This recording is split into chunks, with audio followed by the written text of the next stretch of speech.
Don't you hate it when you're looking for a 5-minute explainer video and you can't find one anywhere? Or you do find one, but half the content in there has nothing to do with what you're teaching?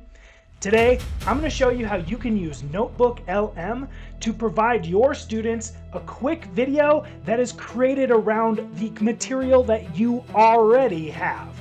You tell it how you want to be built, and it will create a video for you in the matter of a few minutes. Let's go!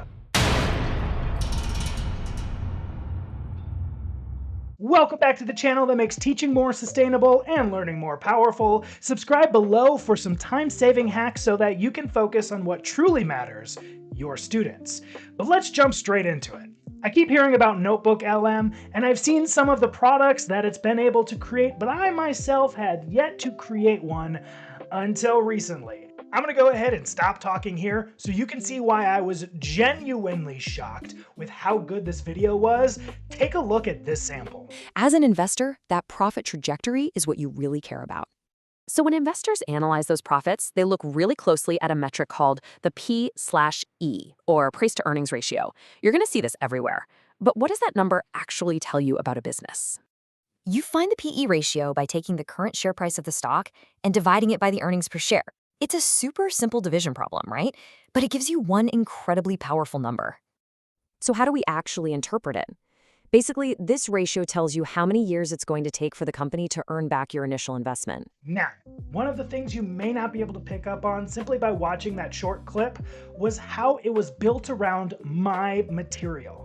I uploaded my own PowerPoint slides that I myself had made, and it adapted specifically to the way I was teaching it and even the examples that I was providing my students, which means a little manipulation of the materials that you upload could provide a totally different type of video experience for your students, meaning that there's a number of different ways that you can use this tool. Use cases include a warm-up activity video, a lesson wrap-up, absent student catch-up, vocabulary preview before a difficult lesson, common mistakes video, a simulation briefing to set up your lesson, a previously on unit recap, self-planner explainer video so students understand what's going on when you're gone, a parent-facing course or explainer, an IEP-friendly alternative explanation, a chart, graph, or data table explainer video, primary source background, before you read video, a project launch video, a rubric explainer, a test review video organized by question type, a think like the test video focused on how students will be assessed,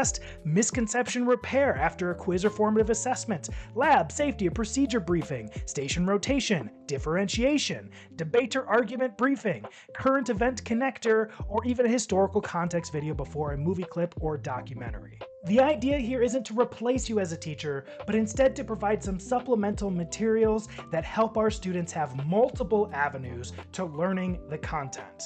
And our students are getting confused at different times throughout the day.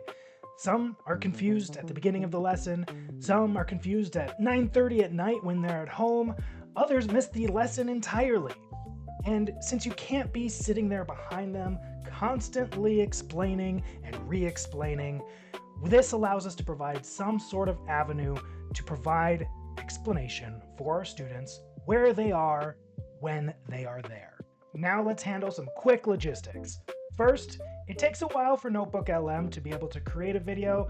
The video I showed you that sample of took about 12 minutes for it to be produced, so don't expect this to be done at a last-second moment's notice. Second, it does make mistakes. You can even take a look at this plant that is sitting on the outside of a rocket ship to realize that it's not always going to be perfect, but I use this as an opportunity to reiterate to my students that AI is not perfect, we should not trust it blindly. And finally, third, make sure you're still the educator in charge. Don't just make a video and hand it to your students without verifying that it's what you're looking for and is educational for the students. I even had a video that used a word in there that I didn't exactly want my students to be hearing, and I've even heard some words that are just straight up mispronounced. So there's some times where you as the educator need to make the decision that is best for your students. If you're interested in making a video yourself, simply go to notebooklm.google.com, then click on Create Notebook. On the left-hand side where it says Add Sources, you can attach two different types of sources. You can use anything on the internet, so any publicly available web page, or you can attach your Google Drive and search for documents within your drive. It's even possible for you to give multiple different documents to NotebookLM, and it can synthesize all of those into a single video. Then on the right-hand side, you select Video Overview. And on the video overview page, you're going to provide some instructions for the AI to create the video. Is this for the beginning of a lesson before you teach it, or is it at the end of a lesson to review? For the personal finance scenario, do you want the students to learn the concepts of investing, or do you actually want the video to convince them about the importance of consistent saving? There's different approaches you can take with any video, but ultimately as the educator, you get to decide what the purpose of the video is and then provide the content that the AI will then package with that purpose in mind. I'm Luke with Groovy Education, where we train educators and students on how to react to the AI world. You can hire us by using the link in the description below. There you'll also find a link to our school community, where the first 1,000 educators get lifetime access to hundreds of AI resources. And if you made it this far in the video, I'd appreciate it if you hit that like button, or if you sent this to a teacher that you know would like to make teaching more sustainable and learning more powerful. But until next time, see ya.